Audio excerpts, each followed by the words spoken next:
सत्याचा मोर्चा आज विरोधक, निवडणूक आयोग आणि मतदार याद्यांमधील जे अनेक दोष आहेत याबद्दल काढत आहे।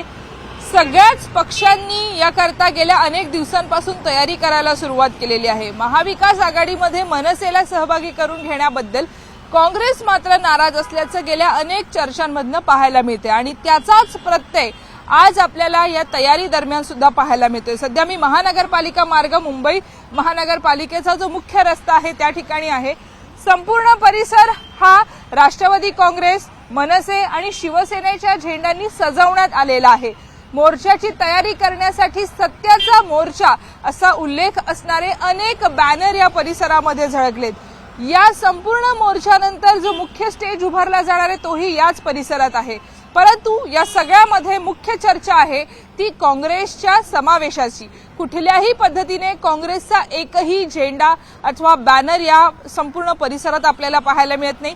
विशेष म्हणजे याच परिसरात मुंबई काँग्रेसचं मुख्यालय सुद्धा आहे, तरी देखील काँग्रेसची अनुपस्थिती ही विशेष आपल्याला पाहायला मिळते।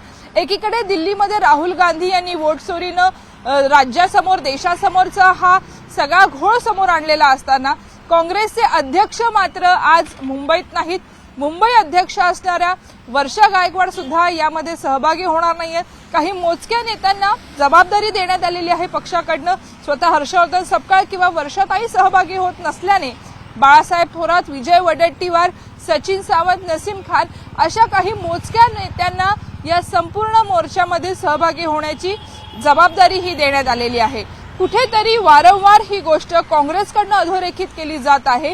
मनसेसोबत जुळवून घेणं काँग्रेसच्या नेत्यांना काहीसं डोईजड होणार आहे आणि आगामी निवडणुका लक्षात घेता किंवा बिहार इलेक्शन लक्षात घेता मनसेसोबत असणं सुद्धा काँग्रेसला न पटणारं असल्यानं त्याचा थेट स्वरूप आपल्याला या तयारी दरम्यान सुद्धा पाहायला मिळतंय। व्हिडिओ प्रवीण शेट्टीसह सुस्मिता भदाणे पाटील, न्यूज 18 लोकमत, मुंबई।